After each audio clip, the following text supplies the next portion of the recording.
আসসালামু আলাইকুম প্রিয় দর্শক, অন্য মঞ্চের আলাপচারিতায় আপনাদের সকলকে স্বাগত জানাচ্ছি।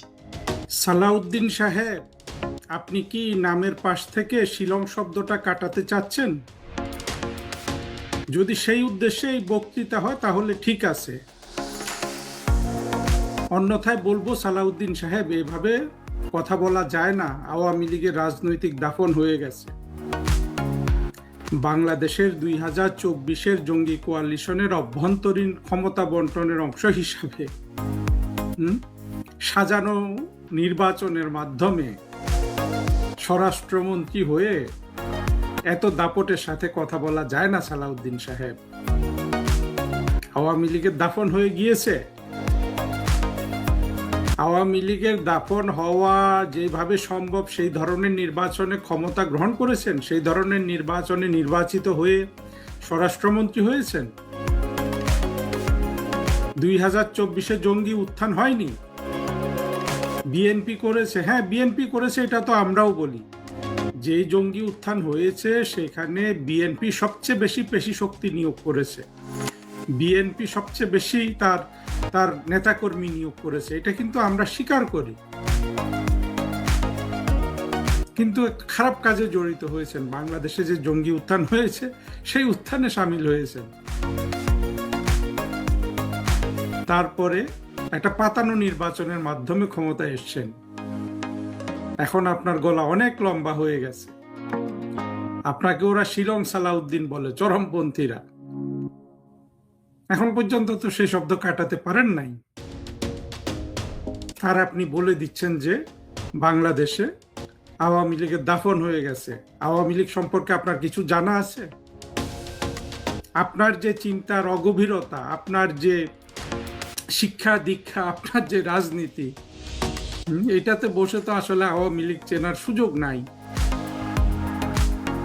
সালাউদ্দিন সাহেব, একটু ভব্য সভ্য হন। বাংলাদেশে আমরা চাই ভবিষ্যতে একটা বিএনপি আওয়ামী লীগ রাজনীতি সহাবস্থান ঘটুক। অতীতে আপনারা 21শে আগস্টে গ্রেনেড হামলা চালিয়ে সেটা নষ্ট করেছে। 2006 সালে নির্বাচন ব্যবস্থাকে কলুষিত করে এবং ইলেকশনকে ম্যানিপুলেশনের এমন কোনো পদক্ষেপ নাই যেটা গ্রহণ করেন নাই। সেইটা করে বিএনপি আওয়ামী লীগের সহাবস্থান নষ্ট করেছেন। এখনো যদি নষ্ট করতে থাকেন ক্ষমতায় থেকে, দম্ভ ভরে বলেন হ্যাঁ যে আওয়ামী লীগের রাজনৈতিক দাফন হয়ে গেছে, ভবিষ্যতে রাজনীতি করতে পারবেন তো বাংলাদেশে বিএনপির হয়ে? বিএনপি নামক রাজনৈতিক দলটি থাকবে তো? এখন কিন্তু আপনাদের সময়। অতীতে যেই ভুলগুলো করেছিলেন, 21শে আগস্টের গ্রেনেড হামলা চালিয়ে যেই ভুল করেছিলেন, তারপরে 2006 সালে নির্বাচনী ব্যবস্থা কলুষিত করার চেষ্টা করে যেই ভুল করেছিলেন, জিয়াউর রহমান সাহেব জামাতের রাজনীতি নিয়ে এসে যে ভুল করেছিলেন, বছরের পর বছর স্বাধীনতা বিরোধী অবস্থান নিয়ে আপনারা যে ভুল করেছেন, গোলাম আজমকে আপনারা রাজনীতিতে নিয়ে আসেন পাকিস্তান থেকে, রাজনীতি করতে দেন। গোলাম আজমের ছেলেকে আপনারা পোস্ট ফ্যাক্টো প্রমোশন দেন, তাই না? তারপরও আপনাদেরকে আমাদের বলতে হবে আপনারা মুক্তিযুদ্ধের পক্ষের দল, স্বাধীনতার পক্ষের দল। দম্ভ ভরে বলবেন আওয়ামী লীগের রাজনৈতিক দাফন হয়ে গেছে। ভবিষ্যতে এটা করে, এইসব কথাবার্তা বলে ভবিষ্যতে আবার বাংলাদেশে রাজনীতি করতে পারবেন তো সালাউদ্দিন সাহেব? নাকি এখনই নিজেরা নিজেদের রাজনৈতিক দাফন করে ফেলতে চান? আপনার তো ব্যক্তিগতভাবে কোনো সমস্যা নেই, আপনার যথেষ্ট টাকা কড়ি আছে। অনেক আগে আপনার 4 গাড়ি 4 ড্রাইভার। কিন্তু বিএনপি যারা করে সেই অসংখ্য নেতা কর্মী, সাধারণ মানুষ, তাদের কথা একটু ভাবুন সালাউদ্দিন সাহেব। এখন যত দম্ভ করবেন ভবিষ্যতে আপনাদের নিশ্চিহ্ন হয়ে যাওয়ার সম্ভাবনা তত বাড়বে। আপনি বলেছেন জুলাইতে 600-700 বেশি লোকের খোঁজ পাওয়া যাচ্ছে না খুন হওয়া। সেখানে মিথ্যা কথা বলেন কেন? জুলাইতে তো 600 লোক খুন হয় নাই। আর এই খুন তো সব জঙ্গিরা করেছে। এইসব কথা গোপন করে থাকতে পারবেন, সারা পৃথিবী জেনে গেছে। রাজনৈতিক ভুল করবেন না সালাউদ্দিন সাহেব, এখন যত অহংকার করবেন ভবিষ্যতে আপনাদের পরিণতি তত কঠোর হবে, এবং সেটা মোকাবেলা করার মতো ক্ষমতা বাংলাদেশে বিএনপির নাই, জঙ্গিদের আছে, জামাতের আছে, আপনাদের নাই। আপনাদের কোনো ধরনের সক্ষমতা নাই কোনো রাজনৈতিক প্রতিপক্ষকে মোকাবেলা করার।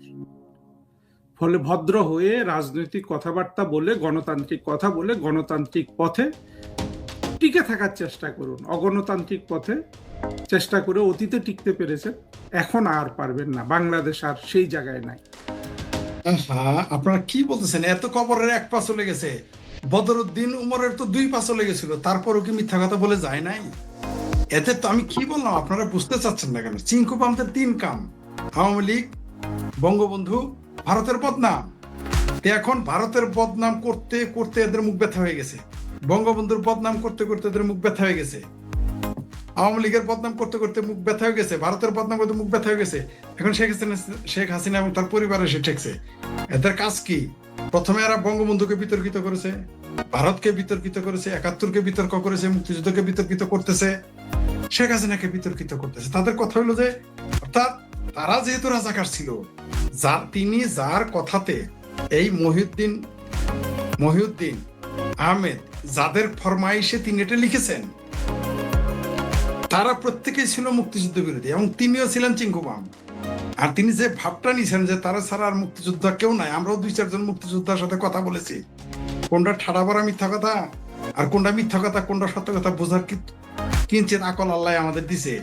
এই মহিউদ্দিনদের কাজটা কি? আপনারা তো শুরুতেই 2 জন বলেছেন যে এরা হচ্ছে ফরমায়েশী লেখক।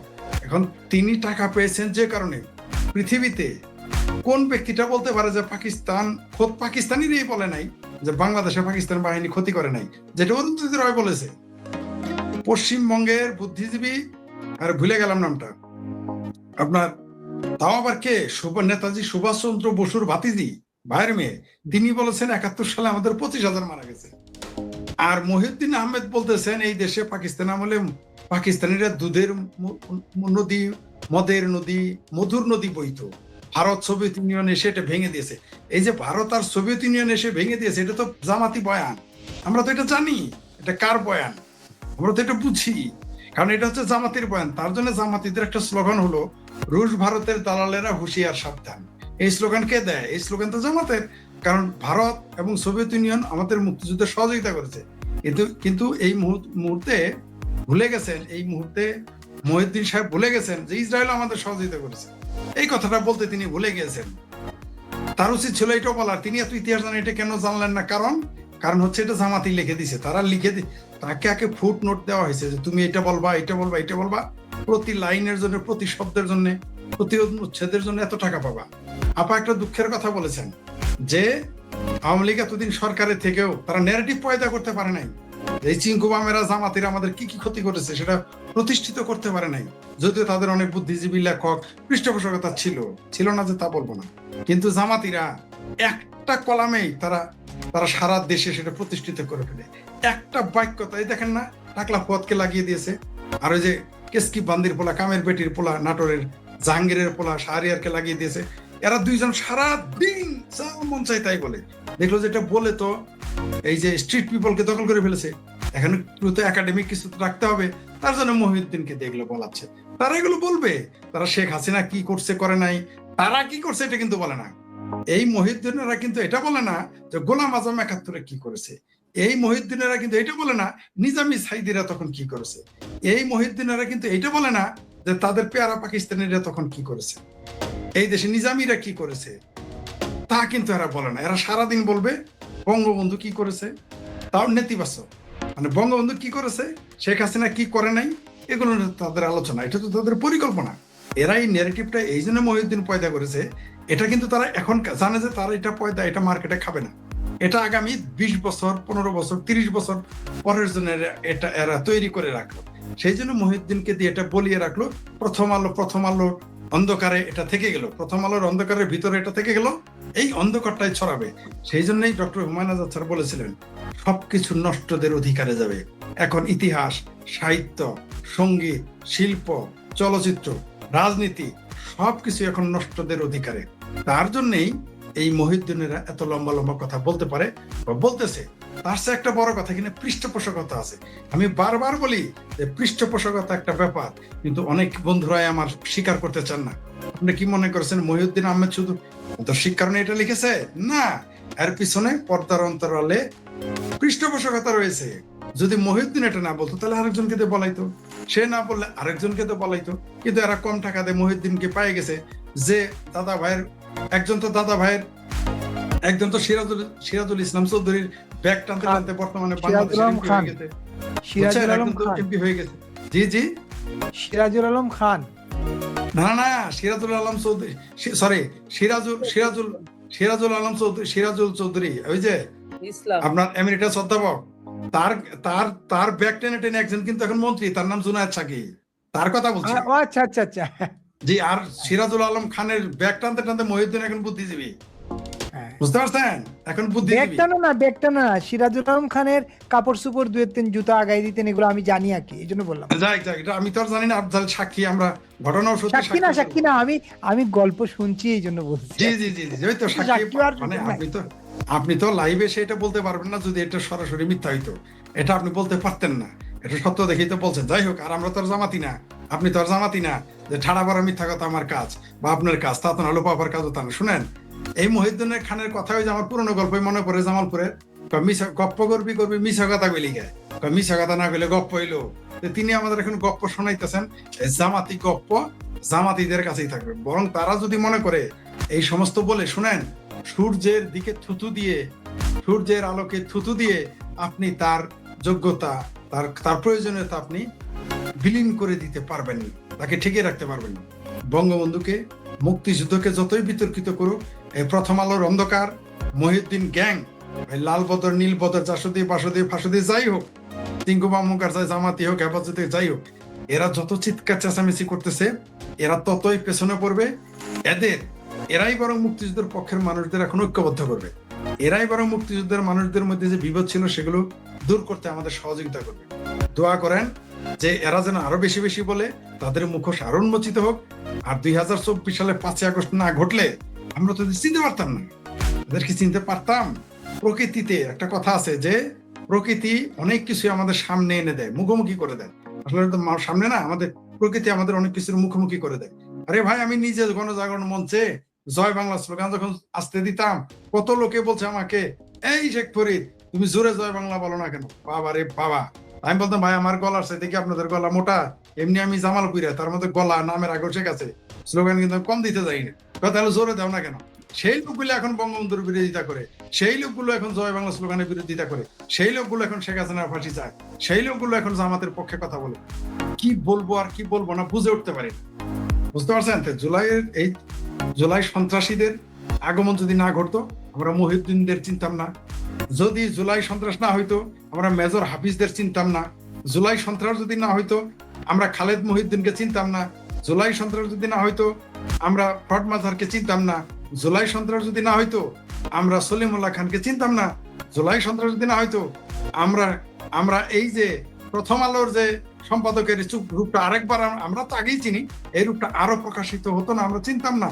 জুলাই সন্ত্রাস যদি না হইতো, আমরা এইবার দাড়ি ছাড়া রাজাকার চিনতে পারতাম না। জুলাই সন্ত্রাস যদি না হইতো, আমরা এইবার ক্লিন শেপ রাজাকারদের চিনতে পারতাম না। এটা হয়েছে বলে চিনতে পারছি, বলতে পারবো। আর যারা মুক্তিযুদ্ধের চেতনাটা কি? চেতনা হচ্ছে আপনাকে কোনো বিষয়কে ধারণ করতে হবে। আপনি মুক্তিযুদ্ধ করলেই আপনি মুক্তিযোদ্ধা হয়ে যাবেন, তাহলে তো আর মেথর একটার জামাতে যাইতো না, তাহলে তো আর কর্নেল শাহিনুর সারাদিন বঙ্গবন্ধুরে গালি দিত না। কোন লোক কোনো কিছু, যেমন এখন যদি আপনি বলেন, কেউ ইতিহাসে দেখাইতে পারে আমার ভাবির পোলারা তো মুক্তিযুদ্ধের পক্ষে ছিল, কিভাবে? যে তারা বলতো, তোমার আমার ঠিকানা পদ্মা মেঘনা যমুনা, বঙ্গবন্ধুর বাংলায় বৈষম্যের ঠাঁই নাই, কি সারা বাংলায় খবর দে, রাজাকারদের খবর দে, এই স্লোগান কি আমার ভাবির পোলারা দেয় নাই? এই যে আপনি বললেন যে মুক্তিযোদ্ধা, তাহলে এখন তো আমার ভাবির পোলারাও বড় ছাত্রলীগ, আমার সে বড় আওয়ামী লীগার, আমার সাথে বড় আওয়ামী লীগের দোষর শেখ হাসিনার দালাল, ভারতে দালাল হয়ে যায়। কিন্তু রিয়ালিটি কি? রিয়ালিটি হইলো, যখনই 2024 5 সাল আসলো, 24 5 আগস্ট আসলো, তাদের আসল চেহারাটা বেরিয়ে পড়লো। তারা কি করলো? বঙ্গবন্ধুর বাংলায় বৈষম্যের ঠাঁই নাই বলে বঙ্গবন্ধুর ভাস্কর্য ভাঙলো, বঙ্গবন্ধুর বাংলায় বৈষম্যের ঠাঁই নাই বলে বঙ্গবন্ধুর 32 নম্বর বাড়ি ভাঙলো, মুজিবের বাংলায় ওই সময় ঠাই নাই রাজাকারদের কবর দে বলে 72 সংবিধানকে কবর দিতে আসলো, তাই স্লোগান দিলেই আপনি তার সর্বশেষ কার্যক্রম আপনাকে দেখতে হবে। আচ্ছা, সুতরাং মহিউদ্দিনেরা যাই বলুক, তার সর্বশেষ কার্যক্রমকে আপা যেটা বলছে, এরা হচ্ছে ট্রেইটর। যত্ন করবে, একটা হলো যারা রাজাকার আলবদর তাকে একটা আদর যত্ন করবে, আরেকটা হলো যারা আমরা মুক্তিযুদ্ধের পক্ষে তারাও আমরা আদর যত্ন করবো। কিন্তু আদর যত্নটা দুই রকম হবে, পরস্পর বিরোধী হবে। নিশ্চিত থাকতে পারেন এই মহিউদ্দিনেরা নিজেদের যত চালাক মনে করে তারা কিন্তু তত চালাক না। এরা নিজেদের যত শক্তিমান মনে করে তত শক্তিমান কিন্তু না। এরা নিজেদের যত বুদ্ধিমান মনে করে তারা কিন্তু তত বুদ্ধিমান না। এক মাকে কিন্তু শীত যাবেন না, এই মহিউদ্দিনেরা কিন্তু ধরা পড়ে গেছে। এরা কিন্তু তাদের পাতা ফাঁদেই তারা পড়ে গেছে। শুনেন, এই দেশে মুক্তিযুদ্ধ এত শক্তিশালী যে জামাতিদের বলতে হয় যে তাদের বাপদাদা মুক্তিযোদ্ধা ছিল, জামাতের আমিরকে বলতে হয় আমার পরিবার মুক্তিযোদ্ধা। তার মানে আপনি মুক্তিযুদ্ধ অস্বীকার করতে পারছেন না, এই মুরদ আপনার নাই, কোনোদিন হবেও না। তাই মহিউদ্দিন আর এই দেশের টিক্কা খান পারে নাই, ইয়াহিয়া খান পারে নাই, ভুট্টো পারে নাই, গোলাম আজম পারে নাই, নিজামী পারে নাই, সাইদি পারে নাই, জামাতের আমির পারতেছে না, 6টা ব্যাংক পারতেছে না, সারা বাংলাদেশে 64টি ইসলামী ব্যাংক পারতেছে না, ইসলামী ব্যাংক হসপিটাল পারতেছে না, সারা বাংলাদেশে ছড়িয়ে ছিটে থাকা 600 ইসলামী ব্যাংক পারতেছে না, আরো 6টি ব্যাংক তাদের ইবনে সিনা পারতেছে না। ওই মহিউদ্দিন পারবে? আমরা মারা গেছি নাকি? এই বাংলাদেশে আবারও বলে রাখি, জীবিত বঙ্গবন্ধুর চাইতে মৃত বঙ্গবন্ধু অনেক শক্তিশালী, তার প্রমাণ কিন্তু বারবার দিয়েছে। তাই মহিউদ্দিনেরা বারবার এরকম পানের জলে ভেসে গেছে, এরা ভেসে যাবে, এদের আমরা থোড়াই কেয়ার করি। আর আপনি যেটা বললেন, যে কোনো সময় তাকে আদর আপ্যায়ন করা হবে। আদর আপ্যায়ন দুই ভাবেই হবে, জামাতেরও আপ্যায়ন করবে, জামাত বিরোধীরাও তাকে আপ্যায়ন করবে। দেখা যাক কোন আপ্যায়ন তারটা আগে আসে আর পরে আসে, সেটা আমাদের অপেক্ষা করতে হবে আপ্যায়ন। জি জি, আপা যে কবির কথা বললেন সেই কবির এটা আমি আপনাদের শোনাই আগে। ফয়েজ আহমদ ফয়েজের, তিনি লিখেছেন, যেটা বাংলাতে আসছে, হাম কি ঠহরে আজনবী ইতনি মুলাকাতোं के बाद फिर बनेंगे आशाना कितनी मुलाकातों के बाद। তিনি খুব দুঃখ করে এটা বলেছিলেন যে এই দেশে এত এত নির্যাতন নিপীড়ন হয়ে গেছে যে তাদের সাথে তার দেখা হইলে মোলাকাত হইলেও আর কাজ হবে না। তার ঢাকা নিয়ে একটা কবিতা আছে, কেন তিনি লিখেছেন সেখানে আপনাকে বলে, আপাতত এটা বললেন, ওইটা ওই কবিতার অংশ। ঢাকা নিয়ে তিনি একটা কবিতা লিখেছেন, কম কম দুঃখে না। এই দেখেন ওইখানেই উনি আপা যে ওইটা লিখেছেন, ঢাকা সে वापसी के पर, তিনি একটা কবিতা লিখেছিলেন, হাম কে ठहरेंगे अजनबी इतने मदारातों के बाद फिर बनेंगे आशाना कितनी मुलाकातों के बाद, कब नजर में आएंगी बेदाग जज्बे की बहार, खून के धब्बे धुलेंगे कितनी बरसातों की बात, थे बहुत बेदर्द মানে খুব কঠিন, খুব কষ্টের, थे बहुत बेदर्द लम्हे खत्मे दर्द इश्क के, थी बहुत, থি মানে এগুলো ছিল আগে বাংলাদেশে, এগুলো ছিল, সেগুলো নষ্ট করছে পাখানাদাররা। থি বহুত সে মেহর সুবহে মেহরবা রাতোं के बाद, দিল তো চাহা পর শিকস্তে দিল, মানে দিল ধ্বংস করে, শিকস্তে দিল পরাজিত হওয়া, ধ্বংস করে দেওয়া, দিল নে মহলত হি না দি, সময় দেয়নি, কুছ গিলে শিকোয়া ভি কর লেতে মুনাজাতে के बाद, उसने हमें कहने गए थे फैज जा सदका किए, অন কহি হি রহ গহি ও বাত সব বাতও কি বাত। এত কিছু বলার পরে কোনো কথা বলা হয় নাই। তিনি ঢাকা থেকে ফিরে গিয়ে, অর্থাৎ তিনি যে 71-এ আগে ছিলেন বাংলাদেশে, ঢাকায় এসে 74-এ গিয়ে এই কবিতাটা লিখেছিলেন। কত বেদনা নিয়ে তিনি এটা লিখেছেন। একটা কবিতা লিখেছিলেন 71-এ আর একটা 74-এ, কয়েকটা কবিতা আছে তার মুক্তিযুদ্ধ নিয়ে। এই মহিউদ্দিনের এত বড় বুদ্ধিজীবী, এটা কি তারা পড়ে নাই? আপা অনেকদিন পর মনে করে দিয়েছেন ফয়েজ আহমদ ফয়েজের কবিতাটা, ধন্যবাদ আপনাকে। আমি এটা উর্দুটাই, কারণ বাংলায় বললে তো আবার রাগ করে, এই জন্য উর্দুটাই পড়ে শোনাই দিলাম আর কি, কারণ আজকাল তো আবার সংসদ উর্দু শুনে, এই জন্য আপনার এখানে শোনাই দিলাম। ভালো থাকবেন। আর এই মহিউদ্দিন আহমেদের মতো লোকেরা যত চেষ্টাই করুক, তেলা পোকা আর জোনাকি, মানে আর বলি তেলা চোরা আর জোনাক পোকা যতই চেষ্টা করুক, চাঁদ সূর্যকে ঠেকাই রাখতে পারবে না, আর বঙ্গবন্ধুকে ঠেকাইতে পারবে না, পারবেই না। বরং আবারও বলি, আর তারা এগুলো করার কারণে মুক্তিযুদ্ধের পক্ষের মানুষগুলো ঐক্যবদ্ধ হবে, মানুষ নতুন করে হিন্দুদের গালি দিবে। এটাই বাংলাদেশের মানুষ, বিশেষ করে বাংলাদেশের মুসলমানদের চরিত্র। এখন আপনি এটা কি করবেন? এই যে দেখেন, সারাদিন গালি দিল, আবার শুভেন্দুর জন্য আম পাঠায়, 7 স্টার খাই ফেলবে, কলকাতা দখল করবে, আবার আমও পাঠায়। মানে বাংলাদেশের মানুষের চরিত্র বোঝা বড় মুশকিল। জি, একটা মজার একটা তথ্য পাওয়া গেল যে আপনি কালকে আপনি খেয়াল করছেন, চীনা অ্যাম্বাসেডার বাংলাদেশে উনি মিডিয়াকে বলেছেন বাংলাদেশের অভ্যন্তরীণ ব্যাপারে কেউ হস্তক্ষেপ করলে এটা মেনে নেওয়া হবে না। হ্যাঁ, এটা মূল কারণটা হচ্ছে তারেক রহমান যখন চীনে যায় তার আগের দিন ছুটির দিনে আমেরিকান অ্যাম্বাসেডর পররাষ্ট্রমন্ত্রীর সাথে দেখা করে সতর্ক করছে তারা। এই সতর্ক করার কারণে তারেক রহমান সফরে গিয়ে তিস্তা ব্যারেজের কথা তুলেই নেই, কারণ তিস্তা ব্যারেজের নামে নিরাপত্তার নামে চীন ওখানে বসে থাকবে, এটা আমেরিকা কোনোভাবে সহ্য করবে না। আর সর্বশেষ বাণিজ্য চুক্তি যেটা, আমেরিকার সাথে কথা না বলে, আমেরিকার অনুমতি না নিয়ে বাংলাদেশ কোনো কিছু করতে পারবে না। ঠিকই বলেছে। এবং সেই চুক্তিতেই আছে যে আমেরিকার স্বার্থ বিরোধী কোন যে দেশ কাজ করে বা কোনো চুক্তি করতে পারবে না বাংলাদেশ। তো আমেরিকার সাথে চীনের কি সম্পর্ক আমরা জানি, এবং পরিণতি কি হবে তাও আমরা জানি। জি। এবং এক বিষয়টা মনে করেন, এই যে চীনের অ্যাম্বাসেডারের বক্তব্যের পরে অনেকে খুব সাধারণভাবে মনে করছিল এটা ভারতকে বলতেছে। না, ভারতকে বলা নেই, ভারতকে বলা, এটা আমেরিকাকে, এটা আমেরিকা। চায়না কখনোই ভারতের সাথে ঝামেলায় যাবে না, বরং আমেরিকা। জি জি জি। অজিত দোভালের সাথে চীনের পররাষ্ট্রমন্ত্রী বৈঠক করছে কয়েকদিন আগে, এবং ভারতে সবচেয়ে বেশি মানে চীনের রপ্তানি, চীনের সাথে ভারতের বাণিজ্য, বিশাল বাণিজ্য। কিন্তু একজন লিখেছেন আপনার এখানে যে visa is maybe is a way of recruiting freedom fighters. আমি আপনার সাথে হতে পারে, কিন্তু আমি এটা একমত না। এটা 5-10% সম্ভাবনা রয়েছে, এটা মনে হয় না। কারণ কোন দেশের মানুষকে যদি আপনি ফ্রিডম ফাইটার বানাইতে চান, এর জন্য তার ভিসার দরকার নাই। যদি প্রতিবেশী রাষ্ট্র হয়, 71-এ কিন্তু ভিসা লাগেনি, 71-এ ভিসা ছাড়াই ফ্রিডম ফাইটার বানানো হয়েছে বা হচ্ছে। ওটা চাইলে এটা অন্য বিষয়। আমার ধারণা কিছু বিষয় আছে যেগুলো বলা যাবে না কেন ভিসাটা দিয়েছে, তাহলে যাক ওটা বলতে চাচ্ছি না। প্রিয় দর্শক, আপনি ঠিক, এটা আমি গবেষণা করে বের করেছি, তাদের সাথে কথা বলেও আমি নিশ্চিত হয়েছি। আমার গবেষণার সাথে যারা ভারতের পলিসি মেকার, তাদের সাথে কথা হয়েছে, আমার মিলে গেছে। ওই পলিসিগুলো ওইগুলো সঙ্গত কারণে এখানে বলা যাচ্ছে। অনেক কিছু বুঝে নিতে হবে কেন দিয়েছে বিষয়টা। দিয়েছে ভিন্ন কারণে, কারণ এই বাংলাদেশে কিছু মানুষ বিপদে পড়বে, তাদের স্মরণের জন্য এটা করেছে। আর কিছু বললাম না, সমাজদারকে ইশারায়। এবং আরেকটা বিষয় ভয় পাচ্ছে অনেকেই যে আওয়ামী লীগের লাইন তো এখন পর্যন্ত কোনো যুদ্ধের কোনো লাইন টেন না। আওয়ামী লীগের গণতান্ত্রিক দল গণতান্ত্রিক পন্থায় সে রাজনীতি করতে চাইছে।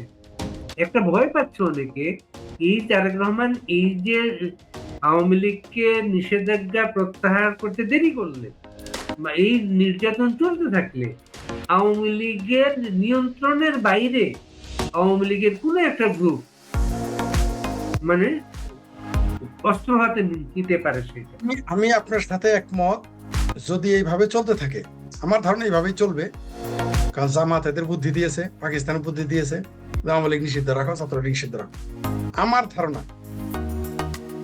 এইভাবে চলতে থাকলে আর কয়েক মাস ছাত্রলীগ, যুবলীগ, আওয়ামী লীগ, মুক্তিযুদ্ধের পক্ষের শক্তি কোনো না কোনো গ্রুপের পক্ষ থেকে অস্ত্র হাতে তুলে নেবে বাধ্য। তারা চোখের সামনে মাকে দর্শন হইতে দেখবে, চোখের সামনে বোন দর্শন হইতে দেখবে, চোখের সামনে ভাগ্নি দর্শন হবে, চোখের সামনে বাস্তি দর্শন হবে, খালা দর্শন হবে। মানুষ বসে থাকবে কেন? এটা আশা করে মানুষ ধরে নিবে তখন অস্ত্র। উপায় নাই। আওয়ামী লীগ তো গণতান্ত্রিক দল, কিন্তু আওয়ামী লীগকে গণতান্ত্রিক রাখতেছে না। আওয়ামী লীগকে বলেছি তো আমি, আওয়ামী লীগকে ধাক্কাইতে ছাত্রলীগকে ধাক্কাইতে যুবলীগকে ধাক্কাইতে বিপ্লবী দলে পরিণত করতেছে। এরা অস্ত্র হাতে তুলে নিবে, কারো ঘোষণার অপেক্ষা করবে না। আপনাকে একটা বলে দেই কথা, আমি জননেত্রী শেখ হাসিনা ডিসেম্বর মাস ঘোষণা করেছে, ডিসেম্বর মাসে বাংলাদেশে বহু কিছু ঘটে যাবে। এরা সেটা যদি আওয়ামী লীগের উপর থেকে নিষেধাজ্ঞা তুলে নেয়, তাও ঘটবেই। আওয়ামী লীগ বসে থাকবেন, আর এরা নিষেধাজ্ঞা তুলে নিবেন, আর আওয়ামী লীগও বসে থাকবেন। এটা অনেকেই বলে যে এখন তো বঙ্গবন্ধুর মতো নেতা নেই, কার ডাকে ঝাঁপিয়ে পড়বে। সময় এবং ইতিহাস নেতা পয়দা করে, এটা মনে রাখতে হবে। বঙ্গবন্ধুর সাথে বড় বড় নেতা ছিল তখন, মৌলানা ভাসানী কম বড় নেতা ছিল না, তার ডাকে মানুষ আসে নাই। বঙ্গবন্ধু সময়ের সৃষ্টি, আবিষ্কার না, আবার বলতেছি সৃষ্টি। আবিষ্কার ছিল মৌলানা ভাসানী, বঙ্গবন্ধু। যদিও বঙ্গবন্ধু পরবর্তীতে মৌলানা ভাসানীর সমস্ত কার্যক্রম বিতর্কিত, বঙ্গবন্ধুর বিরুদ্ধে চলে গেছে, মুক্তিযুদ্ধের বিরুদ্ধে চলে গেছে, কোনো সন্দেহ নাই। কিন্তু বঙ্গবন্ধু ছিলেন আবিষ্কার মৌলানা ভাসানীর, আর বঙ্গবন্ধু ছিলেন সময়ের সৃষ্টি। তিনি সৃষ্টি হয়ে আসছেন, সময় মানুষকে সৃষ্টি করে। তারা মনে করতেছে ডিসেম্বরে দেখবেন অনেক কিছু ঘটে যাবে, হয়তো ছাত্রলীগের মধ্যে কেউ ডাক দিয়ে বসবে, আওয়ামী লীগের মধ্যে কেউ ডাক দিয়ে বসবে, অথবা আওয়ামী লীগ করে না, ছাত্রলীগ করে না, তাদের ভিতর থেকে একজন কেউ ডাক দিয়ে বসবে, মানুষ ঝাঁপিয়ে পড়বে। এবং আপনি দেখতে পারবেন এইবার ওই যে যারা বলে না স্বৈরাচার চলে গেলে আর ফিরে আসে না, সেখানে তো স্বৈরাচার না, সেই জন্যই ফিরে আসবে। স্বৈরাচার তোমরা, তাই তোমাদের পালিয়ে যেতে হবে। স্বৈরাচার যে তারা, এই একটা স্ট্যাটাসকে কেন্দ্র করে যে অসহিষ্ণু অবস্থা, এটাই তো প্রমাণ করে। অসহিষ্ণু না, উন্মাদ হয়ে গেছে, উন্মাদ, এক পোস্টে উন্মাদ হয়ে গেছে। তারা ভাবতেছে এইখানে মিলিটারি যে কাজটা করবে, মোল্লাদের দিয়ে আওয়ামী লীগের বিরুদ্ধে একটা মেসাকার করাই দিয়েছে, যেটা আমি জানি অনেকে স্বীকার করবেন। মিলিটারি, আপনি দেখেন এই জুলাই সন্ত্রাস আন্দোলন মোল্লা দিয়ে করানো হয়েছে, produce directed by Bangladesh military, মানে করেছে কে মোল্লা, করিয়েছে কে মিলিটারি, প্রডিউসার বিভিন্ন দেশ।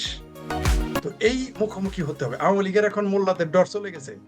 আওয়ামী লীগ, ছাত্রলীগ, যুবলীগ এরা এখন ভুলে গেছে যে মোল্লা সাহেবের যদি একটা দাড়ি ধরে একটা টান দেয় বেজতে টিকাই, এই সন্দেহ তাদের দূর হয়ে গেছে।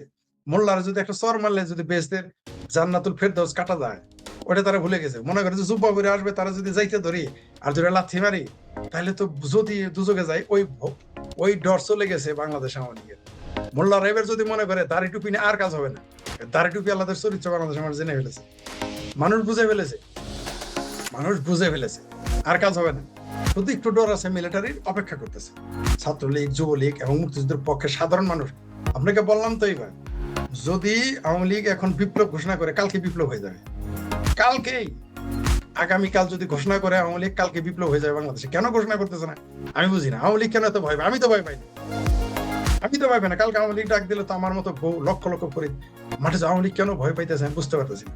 আমার ধারণা তাদের সমন্বয়ের অভাব, সমন্বয়ের অভাব। পৃথিবীর কোন দেশ কাউকে কখনো ক্ষমতায় বসাইতে পারে না যদি নিজেদের ভিত্তি শক্ত না থাকে। মুক্তিযুদ্ধ হইতো না, আমাদের মুক্তিযোদ্ধা বানাইলেও দেশ স্বাধীন হইতো না যদি আমরা মুক্তিযুদ্ধ না চাইতাম। যেমন আপনি রোহিঙ্গাদের যদি বার্মায় পাঠান, এরা যাবে না একটাও না, কারণ তারা দেশ স্বাধীন চায় না, তারা এইভাবে বসে খাইতে চায়। কিন্তু বাংলাদেশের মানুষ তো তা না। আরে ভাই, বাংলাদেশের মানুষের আইয়ুব খান ঠেকায় রাখতে পারে নাই, টিকা খান ঠেকায় রাখতে পারে নাই, হিয়া খান ঠেকায়, এই কসাই বুচারব বেলুচিস্তানের বুচার কসাই, সে ঠেকায় রাখতে পারে নাই। বাংলাদেশকে ঠেকায় রাখতে পারবেন না আপনি।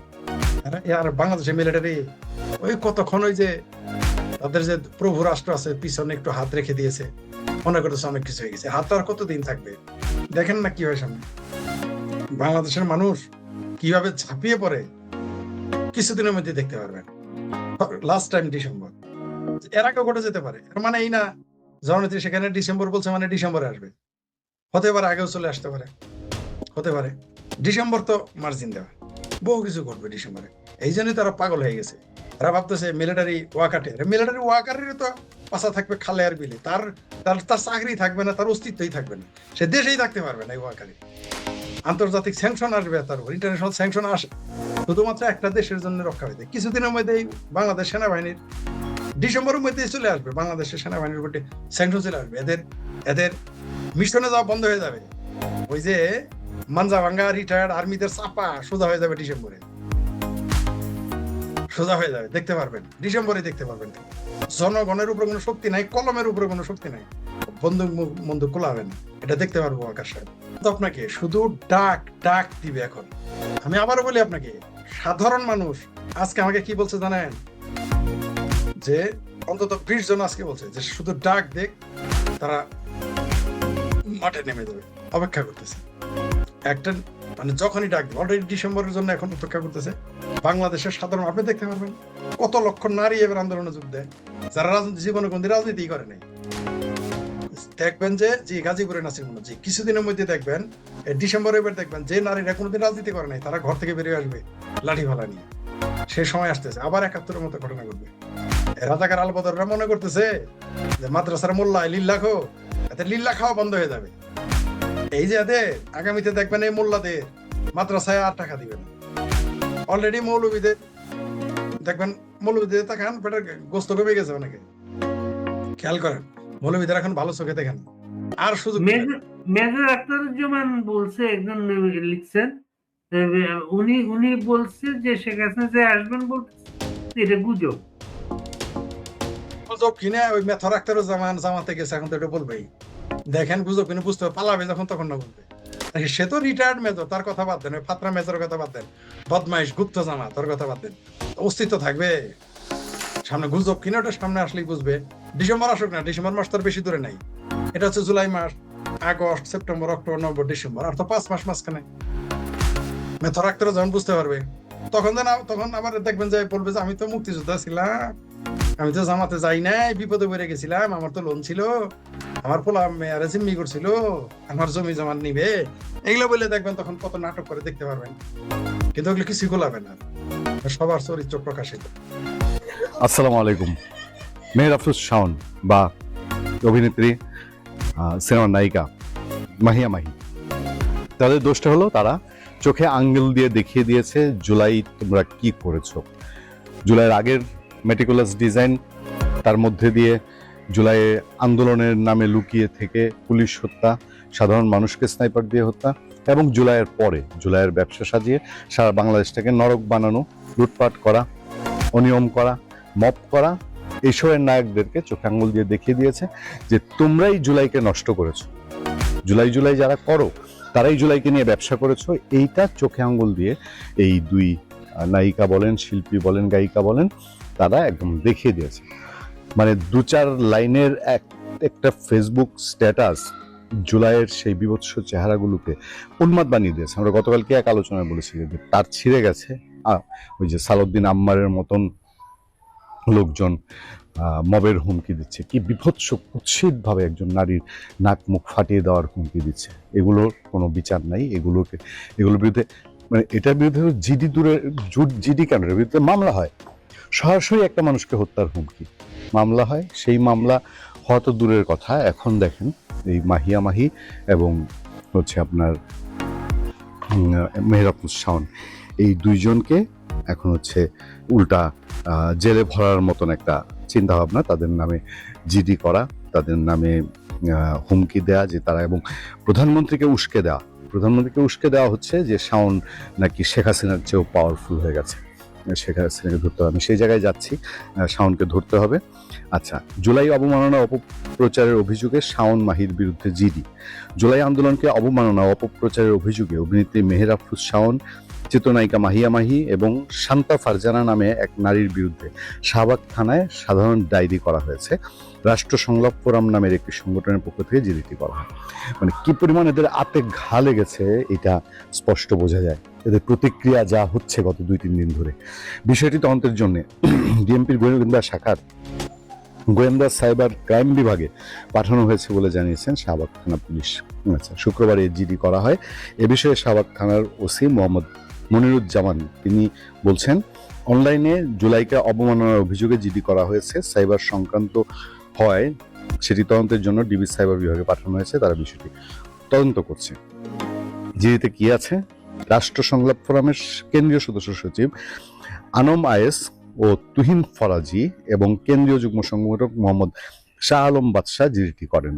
জিডিতে বলা হয় 1400-র বেশি শহীদ ও 30,000-এর অধিক আহত মানুষের আত্মত্যাগের বিনিময়ে জুলাই আন্দোলন বাংলাদেশের ইতিহাসে একটি গুরুত্বপূর্ণ অধ্যায় হিসেবে প্রতিষ্ঠিত হয়েছে।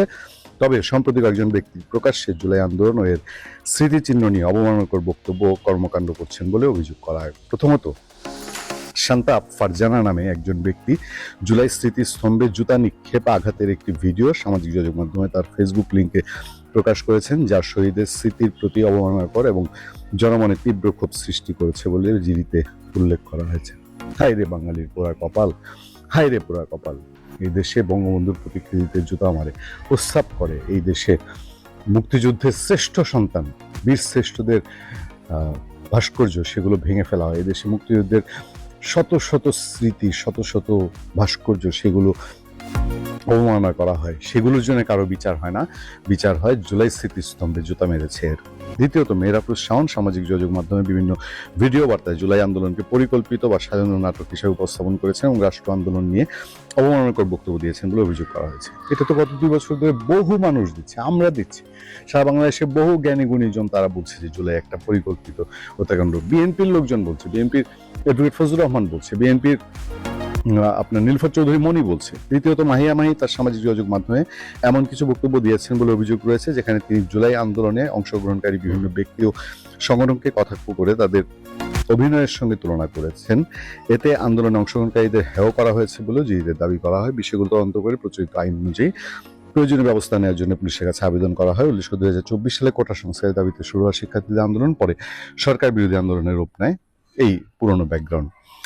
প্রধানমন্ত্রীর যে অনুষ্ঠানটা হয়েছে, সেই অনুষ্ঠানে একজন জুলাই যোদ্ধা তিনি প্রধানমন্ত্রীকে বলছেন যে শাওন কি শেখ হাসিনার চেয়ে পাওয়ারফুল হয়ে গেছে, সে জুলাইকে অবমাননা করেছে। জুলাইকে তো তোমরা অবমাননা করছো রে ভাই। প্রধানমন্ত্রীর প্রোগ্রাম ছিল যেখানে আপনার জুলাই গণঅভ্যুত্থানের শহীদদের স্মরণে ঢাকায় অনুষ্ঠিত হয়েছে জুলাই জাতীয় সম্মেলন। সেখানে অনেক ভালো ভালো ঘটনা ঘটেছে, অনেক কিছুই হয়েছে এবং বলা যায় যে ইউনূসের চেয়ে অনেক জাঁকজমকভাবে, অনেক আন্তরিকতার সাথে তারেক রহমান এই জুলাইকে মর্যাদা দিয়ে, জুলাই আন্দোলন যেটা সত্যিকার আন্দোলন সেটাকে মর্যাদা দিয়ে তিনি পালন করছেন। কিন্তু জুলাই ব্যবসা না, এই কথাটাই মনে করিয়ে দিয়েছেন ওইখানেই স্বরাষ্ট্রমন্ত্রী সাউদ্দিন আহমেদ। তিনি বলছেন জুলাই চেতনা নিয়ে কোনো ধরনের ব্যবসায়িক বা রাজনৈতিক ফায়দা না তোলার আহ্বান জানিয়েছেন স্বরাষ্ট্রমন্ত্রী সাউদ্দিন আহমেদ। তিনি বলেন জুলাই চেতনা নিয়ে ব্যবসা কাম্য নয়, কোনো চেতনারই ব্যবসা ভালো কিছু বয়ে আনে না, তাই এই চেতনাকে রাজনীতির ঊর্ধ্বে রেখে দেশের কল্যাণ কাজে লাগাতে হবে। এটা হচ্ছে স্বরাষ্ট্রমন্ত্রীর কথা। যাই হোক, আমি শুধু প্রতিক্রিয়া খুঁজছিলাম, শাওনকে আমরা ফোনে ট্রাই করছি, শাওনকে ফোনে রিচ করতে পারিনি। মাহিয়া মাহির একটা প্রতিক্রিয়া পাওয়া গেছে, দুজনেই একটু দুষ্টু মনে হয়, কিছুটা দুষ্টু মাহিয়া মাহি এবং মেহরাফুল শাওন। মাহিয়া মাহি বলছেন এই যে মামলা টামলা জিডি হওয়ার পরে শুনলাম মামলা হচ্ছে, তাই মনে হইল জুলাই সিডিআই, তোদের মামলারও CDI. By the way, July লিখলে সাজেশন অটো সিডিআই চলে আসতেছে, আমি কি করব গাইস? চিত্রনায়িকা মাহিয়া মাহি। যেমন কর্ম তেমন ফল, একদম উচিত জবাব। ভালো থাকবেন, সুস্থ থাকবেন। আপনার সাথে আমি আতিক রহমান, পূর্ণিয়া। গত 2 বছরে যে দুর্নীতি করে গেছে সরকার, আজকে স্বরাষ্ট্রমন্ত্রী প্রধানমন্ত্রীকে অনুরোধ করে, কি ভাগ্যের নির্মম পরিহাস, কি অদ্ভুত দেশে বাস করি। স্বরাষ্ট্রমন্ত্রী সংসদে দাঁড়িয়ে প্রকাশ্যে জনগণের সামনে প্রধানমন্ত্রীকে রিকোয়েস্ট করে আপনি ইউনূস সরকারের বিরুদ্ধে দুর্নীতি তদন্ত করেন। What a tragedy. তার মানে স্বরাষ্ট্রমন্ত্রী দুর্নীতি চায়, প্রধানমন্ত্রী চান না। তার মানে বুঝো $1 মিলিয়ন অঙ্কটা কোথায় মিলে, সরকার ফেলায় দেওয়া অঙ্কটা। কি করে একটা দেশের স্বরাষ্ট্রমন্ত্রী প্রকাশ্যে সংসদে দাঁড়ায় বলতে পারে মাননীয় প্রধানমন্ত্রী আপনি তদন্তের ব্যবস্থা করেন? তার মানে প্রধানমন্ত্রী তদন্ত করতেছেন না। তার মানে কি দাঁড়ালো? মাননীয় প্রধানমন্ত্রী তদন্ত করাচ্ছেন না, করতেছেন না। ফলে সেই সালাউদ্দিন সাহেব এই বক্তব্যটা, সস্তা বক্তব্যটা প্রকাশ্যে দিলেন সংসদে দাঁড়িয়ে, সবাই তালিয়া দিলেন, বাবা দিলেন। কিন্তু একবার চিন্তা করছেন কত বড় ডিসলয়ালিটি তুমি দেখালো প্রধানমন্ত্রীর বিরুদ্ধে। প্রধানমন্ত্রী কিভাবে উনি দায় করে ফেললো। আজকে তোমার এই বিষয়টা খুবই ডিপ রুটেড বিষয়, খুবই সূক্ষ্ম বিষয়। এর সঙ্গে অনেক কিছু জানার প্রয়োজন আছে। কি জানো, আজকে জুলাই মাসের 3 তারিখ আমাদের সম্মানিত সেনাপ্রধান, ওনার 60 বছর পূর্তি হবে সেপ্টেম্বরের, এক্সাক্ট ডেটটা মনে নেই আমার, সেপ্টেম্বরের যে কোনো দিন, সেপ্টেম্বর লাস্ট দিনে পড়বে ওনার 60 বছর পূর্তি হবে। যদি উনি 3 বছরের জন্য সেনাপ্রধান ওনাকে বানানো হয়েছে, তাহলে 3 বছর পরে যদি হয় তাহলে আগামী বছর 27-এর মাঝামাঝি কোনো সময় 3 বছর পূর্ণ হবে। এই 27-এর জুন বা মে মাসে পূর্ণ হবে। উনি তো মে মাসের মধ্যে চিফ মিনিস্টার হয়েছিল, তো মে মাসে পূর্ণ হবে। আর যদি 60 বছর ধরা হয়, 60 বছর ওরা শেষ হবে, ওরা 60 বছর পার হয়ে যাবে এই আগামী সেপ্টেম্বর মাসে। তার মানে যদি ফার্স্ট উইকে হয়, আমি জানি না এক্সাক্ট ডেটটা, গুগলে খুঁজলে পাওয়া যাবে। ওরা সেপ্টেম্বর মাসে নাই। এখন নতুন একটা সেনাপ্রধান নিয়োগ দিতে হবে। সেনাপ্রধান নিয়োগের সঙ্গে কি হয় আমরা দেখছি শেখ হাসিনা অত্যন্ত বাছাই করে, প্ল্যান করে, মেটিকুলাসলি যাচাই বাছাই করে বর্তমান সেনাপ্রধান বানিয়েছিলেন। কিন্তু বর্তমান সেনাপ্রধান জনগণের বিপক্ষে যেতে পারে নাই, ফলে সাবেক প্রধানমন্ত্রী শেখ হাসিনার তাতে কোনো কাজ হয়নি। সেনাপ্রধানের স্ট্যান্ডটাকে আমি সমর্থন করি, জাতির জন্য, দেশের জন্য, জনগণের জন্য এটাই ওনার জন্য সঠিক ছিল। উনি ব্যক্তিগত আনুগত্য না দেখিয়ে রাষ্ট্রের প্রতি, জনগণের প্রতি আনুগত্য দেখিয়েছেন। এটা সত্যিকার একজন সেনাপ্রধানের নৈতিকতা এবং চরম দায়িত্ববোধ উনি দেখিয়েছেন।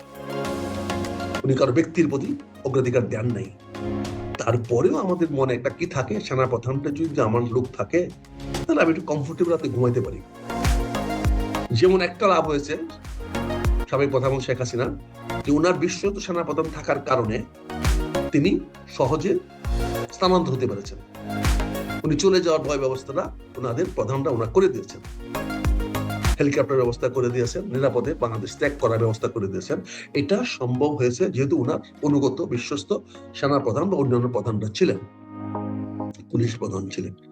এটা হলো বেনিফিট। হয়তো ওনাকে রক্ষা করতে পারেন নাই, কিন্তু ওনাদের অনুগত থাকার কারণে ওনার জীবনটা বেঁচে গেছে। এটি হলো ক্ষমতার পালা পরিবর্তন হলে কি কি লক্ষণ ফুটে ওঠে। প্রকৃতিতে যখন পরিবর্তন আসে, কোনো একটা ক্ষমতাধর সাম্রাজ্য, পরিবার কিংবা ধরুন কোনো একটি প্রতিষ্ঠান, সেটি যখন ধ্বংসের দ্বার প্রান্তে চলে যায়, এক পক্ষের পতন ঘটে, অন্য পক্ষের উত্থান হয়। ঠিক ওই সময়টাতে যে একটা প্রাকৃতিক অবস্থা বিরাজ করে সমাজে, দেশে, সংসারে, রাজ্যে, ঠিক সেই কারণগুলো যদি আপনি বুঝতে পারেন, তাহলে আপনি বুঝতে পারবেন যে আপনার দেশের বা আপনার সমাজের বা আপনার পরিবারের গণেশ উল্টে যাচ্ছে কিনা। আবার প্রকৃতিতে এমন সব ঘটনাগুলো ঘটে যে ঘটনাগুলো দেখলে আপনি বুঝতে পারবেন যে আমাদের জাতি উত্থান, শ্রেষ্ঠত্ব এবং আমাদের জাতি উন্নতি এগুলো চরম পর্যায়ে পৌঁছে যাবে। সব মিলিয়ে এই প্রাকৃতিক বিষয়গুলো আলোচনা করব, যাতে করে আপনি নিজেই বুঝতে পারবেন যে বর্তমান যে সময়, চলমান যে সময়, এই সময়টি যারা এখন বিএনপিতে সরকার চালাচ্ছে তাদের জন্য উপযুক্ত কিনা। আপনি বুঝতে পারবেন যে তারা দীর্ঘমেয়াদে কতদিন ক্ষমতায় থাকতে পারবেন, অথবা খুব দ্রুত তাদের যে ক্ষমতার যে ধারাবাহিকতা, এই জায়গাতে বিচ্ছেদ হবে কিনা। গণেশ উল্টে যাওয়া, গণেশ হিন্দুদের একটা দেবতা। এটার পেছনে একটা এই যে প্রবাদ প্রবচনের প্রতিটি প্রবাদ এবং প্রবচন বাংলাদেশে যেগুলো আছে, এগুলোর পেছনে একটা লং হিস্ট্রি আছে। এত হিস্ট্রি, এগুলো বলতে গেলে আপনাদের ভালো লাগবে না। যেমন আমরা একটা সাধারণ শব্দ যদি বলি ধুরন্ধর, আপনি ধুরন্ধর কেন, কিভাবে এলো, এই কথা যদি আমি বলতে যাই, আমি অন্ততপক্ষে অ্যাটলিস্ট 1 ঘন্টা বলতে পারবো। আমরা বলি যে এই লোকটি একটি জঘন্য। এই জঘন্য শব্দটি কোথা থেকে এলো? সেখানে জঘন, জঘন কিংবা জঙ্ঘা। তো জঙ্ঘা, জঘন্য এবং জঘন, এর সঙ্গে আমরা যে একজন ব্যক্তিকে বলি এই লোকটি একটি জঘন্য মানুষ, এটার সম্পর্কটা কি? তো এই ক্ষেত্রে এরকম যেমন প্রতিটি শব্দেরই অসংখ্য ব্যাখ্যা রয়েছে, তদ্রূপ এই গণেশ উল্টানোরও ব্যাখ্যা রয়েছে, যেটির একেবারে সহজ সরল বাংলা হলো, আপনি ক্ষমতায় আছেন, সেই ক্ষমতার যে চেয়ারটি এটি উল্টে গেছে। আপনি একটা ভালো ব্যবসা বাণিজ্য করছেন, ব্যবসার যে অপরচুনিটিসগুলো আছে সেগুলো বন্ধ হয়ে গেছে। আপনি একটু পরেই ফকির হয়ে যাবেন, দেউলিয়া হয়ে যাবেন। আপনার সংসার যাত্রা বা সংসারে যে শান্তি, এটি বিনষ্ট হবে। এই জিনিসগুলো যখন কম্বাইন্ডলি, সামগ্রিকভাবে মানুষ বাগধারার মতো করে বোঝাতে চাই, ঠিক সেই সময়টাতে এই গণেশ উল্টে যাচ্ছে, গণেশ উল্টে গেছে বা গণেশ কবে উল্টাবে, এই শব্দগুলো ব্যবহার করা হয়। আমাদের এই আজকের ভিডিওতে আমরা বলার চেষ্টা করব রাজনীতির যে গণেশ, আমাদের সেই যে রাজনীতির গণেশ, এটা উল্টে গেছে কিনা। 2 নম্বর হলো যে আমাদের ক্ষমতার গণেশ, এটা উল্টে যাবে কিনা। 3 নম্বর হলো আমাদের যে চিন্তা এবং চেতনার যে গণেশ, এই চিন্তা চেতনার গণেশগুলো উল্টে যাচ্ছে কিনা বা গেছে কিনা। প্রথম চিন্তা থেকে আসি, কেন মানুষের মধ্যে প্রথম যেটা আসে সেটা হলো চিন্তা আসে, তারপরে চিন্তা থেকে মানুষের বুদ্ধি আসে, বুদ্ধি থেকে মানুষের কর্ম আসে, কর্ম থেকে মানুষের ফলাফল আসে। কাজেই এই চিন্তা থেকে বলে চিন্তার গণেশ উল্টে গেছে কিনা। ইয়েস, আমাদের চিন্তার গণেশ উল্টে গেছে। কখন থেকে উল্টে গেছে? ডক্টর মোহাম্মদ ইউনূসের জমানার প্রথম 3 মাস পরে আমাদের চিন্তার গণেশ উল্টে গেছে। আমরা এনসিপি সম্পর্কে, তারপর বিএনপি সম্পর্কে, জামাত সম্পর্কে, ডক্টর মোহাম্মদ ইউনূস সম্পর্কে, আমেরিকা সম্পর্কে যে সকল চিন্তা করতাম, যে সকল ইতিবাচক ভাবনা ছিল, সেই প্রায় সব কিছু উল্টে গেছে এবং এটি ক্রমশ ওলট পালট হচ্ছে, স্থির থাকছে না। গত 2 বছরে আমাদের এই চিন্তার যে গণেশ, এই চিন্তার গণেশ অন্তত 2 বছরে প্রতি মাসে 30 বার করে হলে 24 × 30, তাহলে কতবার হয়? 3 × 24 = 72, 720 বার। আমাদের এই আরো 7200 বার, মানে 24 × 30, 24 মাস। তো 24 মাসে প্রতি মাসে মানে যদি পাল্টে থাকে তাহলে 720 বার পাল্টে গেছে। আর যদি আরো বেশি পাল্টায়, দিনে কয়েকবার পাল্টিয়েছে। তো এরকম একবার ডানে, একবার বামে, একবার উপরে, একবার নিচে, এরকম করতে করতে আমাদের চিন্তার মধ্যে যে অস্থিরতা এসে গেছে, স্থিরতা নেই। ফলে আমরা এই অস্থির মনোবৃত্তির কারণে 24 ঘন্টা 24 আওয়ার্স কোন একটা বিষয়ের উপরে নিজেদের মন, মানসিকতা, চিন্তা, চেতনা, সিদ্ধান্ত আমরা স্থির রাখতে পারছি না। আমাদের মনে হয়েছে ডক্টর মোহাম্মদ ইউনূস ভালো, আবার একটু পরে মনে হলো খারাপ, এবং আমাদের মনে হয়েছে জামাত ভালো, সৎ মানুষ করবে, তারা ভালো করতে পারে, একবার চেষ্টা করে দেখে, একটু পরে মনে হয়েছে আবার খারাপ, আবার মনে হয়েছে এনসিপি ভালো, আবার মনে হয়েছে চরমোনাই ভালো, আবার মনে হয়েছে না তারেক রহমান সাহেব ভালো, বিএনপি ভালো, সালাউদ্দিন সাহেব ভালো, আবার মনে হচ্ছে না না যেই লাও সেই কদু। এই যে অস্থিরতা, ইট মিনস আমাদের চিন্তার যে গণেশ সেটা উল্টে গেছে। অন্যদিকে যদি আপনি রিভার্স ধরেন, যারা আমাদেরকে 17 বছর শাসন করেছে, আওয়ামী লীগ খুব খারাপ, শেখ হাসিনা খুব খারাপ, দেশে টাকা পাচার করেছে, এই বিষয়গুলো খুব জনপ্রিয় ছিল। আওয়ামী লীগের সব লোককে ধরতে হবে, মারতে হবে, এদের মালামালগুলো নিতে হবে, লোকজন কিচ্ছু বলবে না, এটা ছিল। কিন্তু উইদিন 3 মাস, অর্থাৎ 2024 সনের জুলাই আগস্ট, আগস্টে গেল, সেপ্টেম্বর, অক্টোবর, নভেম্বর থেকে আমাদের চিন্তার গণেশ উল্টাতে থাকলো এবং আওয়ামী লীগের প্রতি সহানুভূতিশীল হতে হতে হতে হতে এখন আওয়ামী লীগের জনপ্রিয়তা যে কোন পর্যায়ে আছে, আরশের মালিক আল্লাহ ছাড়া আর কেউ জানে না। গেল চিন্তার পরে মানুষের যেটা হয়, চিন্তা থেকে আমি বললাম যে চিন্তা থেকে তার বুদ্ধি আসে, বুদ্ধি থেকে কর্ম আসে। তো আমাদের এই চিন্তার জগতে আনপ্রেডিক্টেবল চিন্তার কারণে আমাদের যে কোনো কর্ম, সেই কর্মের ধারাবাহিকতা আমরা গত 2 বছরে রাখতে পারিনি। আমরা 2 বছরে ব্যক্তিগতভাবে কোনো দোকান দেইনি, কোনো ব্যাপক হারে আমাদের জনগণ চাকরি পায়নি, বিদেশে যায়নি, শিল্প কলকারখানা করেনি, বাড়ি করেনি, গাড়ি করেনি, মানে গাড়ি কিনেনি, এমনকি বিয়ে থাও অন্য সময় যা করে তার চেয়ে কম হয়েছে। এমনকি যদি এই 2 বছরে আপনি দেখেন আমাদের যে বার্থ রেট, মানে সন্তান উৎপাদনের ক্ষমতা, এটা অর্ধেকে নেমে এসেছে।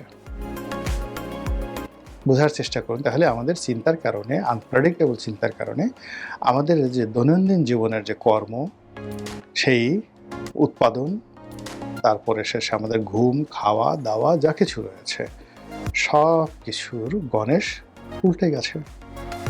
আমরা সর্পিল গতিতে এগোচ্ছি, ডানে তাকাচ্ছি, বামে তাকাচ্ছি, স্থির হয়ে একটি নির্দিষ্ট গন্তব্যের দিকে যেতে পারছি না। ফলে সব কিছু এলোমেলো হয়ে গেছে। এরপর আসুন আমাদের স্বপ্ন। এই মুহূর্তে আমাদের কোনো স্বপ্ন নেই, স্বপ্নের গণেশ উল্টে গেছে। আমরা ঠিক স্বপ্ন দেখতে পারছি না যে একটি স্বনির্ভর বাংলাদেশ তৈরি হবে, সেই বাংলাদেশে রাজনৈতিক দলগুলো নেতৃত্বে থাকবে, সেটা তারেক রহমান সাহেব হোক, সেটা জামাতের সভাপতি হোক, কিংবা সেটা অন্য যে কেউ।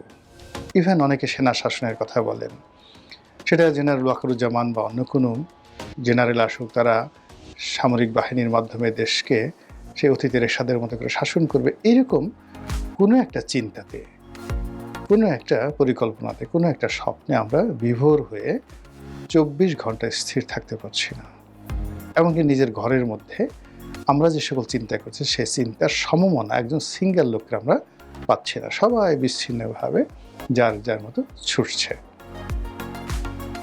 এরপর আসুন রাজনৈতিক দলগুলো। ধীরে ধীরে আমরা আসছি ক্ষমতার প্রেক্ষাপটে। রাজনৈতিক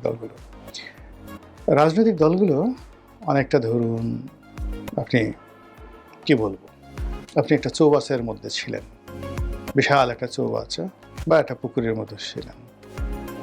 বিএনপি, আওয়ামী লীগ, জামাত সবগুলো একটা নির্দিষ্ট সীমার মধ্যে রাজনীতি করতে, এবং সেখান থেকে পুকুরের পানিগুলো ফেলে দেওয়া হয়েছে, অথবা সেখান থেকে আওয়ামী লীগ নামক যে মাছগুলো, রুই কাতলা সব তুলে নেওয়া হয়েছে।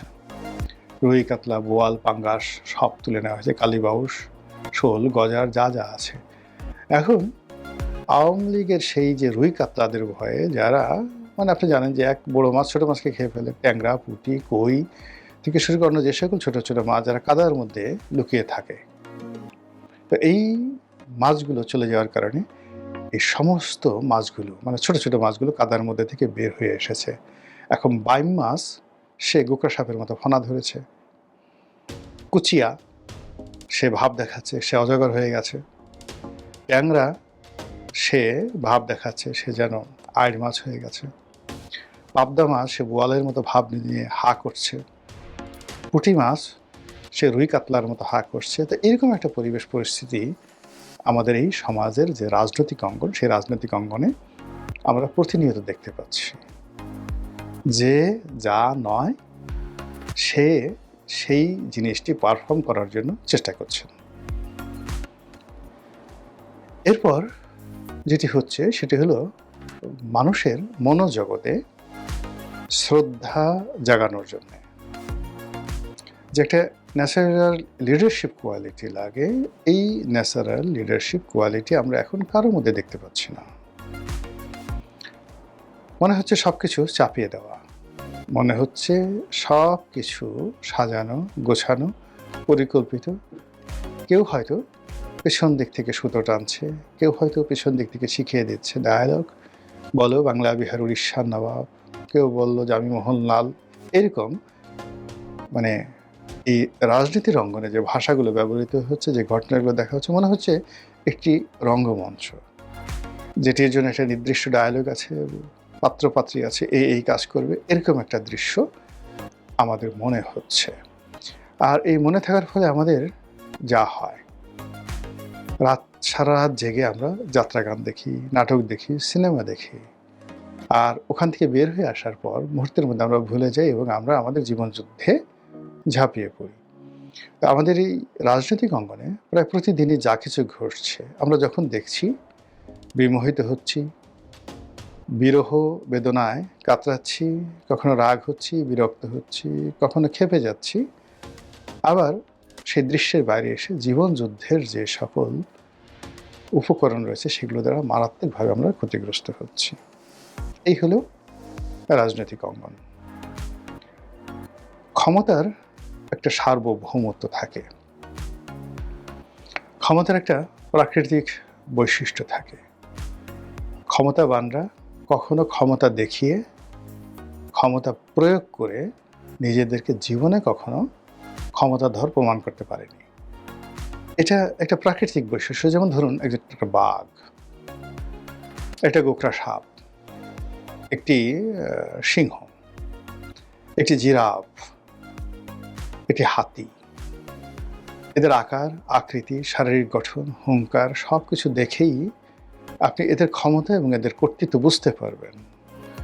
ফলে হাতির কাছে কখনো হায়না ফাজলামো করতে যায় না। আবারও বলছি, হাতির কাছে হায়না কখনো ফাজলামো করতে যায় না। বাঘের কাছে কুকুর, বন্য কুকুর বা অন্য কেউ কখনো দোস্তি করতে যায় না।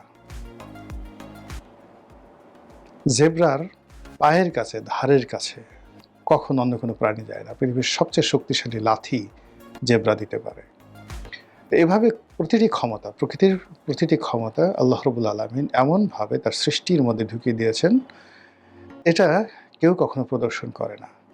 কোনোদিন নেপোলিয়ন বোনাপার্ট বলেনি যে আমি নেপোলিয়ন বোনাপার্ট, আমি জুলিয়াস সিজার, আমি সেই কি বলবো আলেকজান্ডার দ্য গ্রেট, আমাকে মান্য করো, ভয় করো। তারা যেখানে এসেছে সুনামির মতো এসেছে, তারা যেখানে গিয়েছে তছনছ করে দিয়েছে। তাদের উপস্থিতি, তারা আসবে, এই বাতাস বলে দিয়েছে যে চেঙ্গিস খান আসছে, হালাকু খান আসছে, পৃথিবী কম্পন তৈরি হয়েছে। কিন্তু আপনি শাহেনশাহ আকবর, মাদ্দাজিল্লুহুল আলী, টিডিক্কার বাবা হজরত তেনামিয়া এখন আপনাদের মধ্যে তশরিফ আনবেন, তালিয়া বাজাও, এইভাবে বলে কয়ে দেখিয়ে সানাই নহবতবাজি আপনি কাউকে নেতা বানাতে পারবেন না। নেতাকে দেখলেই আপনার মনে হবে যে এই এক অপূর্ব মানুষ। খুব ছোট, খালি গায়ে ঘুরে মহাত্মা গান্ধী, খুব ছোট সাধারণ ভাষায় চলে জওহরলাল নেহেরু, কিংবা বঙ্গবন্ধু নেতাজি সুভাষচন্দ্র বোস, কিংবা ধরুন ইয়াসির আরাফাত অথবা নেলসন ম্যান্ডেলা। কোনো বক্তব্য দেওয়ার দরকার নেই, কোথাও গিয়ে দাঁড়ানোর সঙ্গে সঙ্গে মনে হবে নেতা এসেছেন, নেতা আছেন, নেতা থাকবেন এবং তার দিকে তাকিয়ে আমাদের জীবন চলবে। বর্তমান যে কাল, এরকম কয়জনকে দেখতে পেয়েছেন? কাকে দেখে মনে হয় আপনার বান্ধব? কাকে দেখে মনে হয় সে আপনার কথাগুলো বলছে? কাকে দেখে মনে হয় আপনার আপন? যদি সেটি থাকে ভালো, আর যদি না থাকে তাহলে এই যে রাজনীতির যে পদ এবং পদবিগুলোতে যাদেরকে দেখছেন, এটি স্থায়ী নয়, এটি আনপ্রেডিক্টেবল, এটি পরিবর্তনশীল এবং এত দ্রুত পরিবর্তনশীল যে ক্ষেত্রে আপনি যদি হঠাৎ করে একদিন বললেন বা একদিন দেখেন গণেশ উল্টে গেছে, ঘুম থেকে উঠে দেখেন নতুন একটা পৃথিবী। এটি আশ্চর্য হওয়ার কিছু নাই। এর কারণ হলো সবকিছুই ব্যাকরণ মতো চলছে এবং চলবে। মহান আল্লাহ আমাদের সবাইকে হেদায়েত দান করুন এবং হেফাজত করুন। আসসালামু আলাইকুম ওয়া রাহমাতুল্লাহি ওয়া বারাকাতুহু।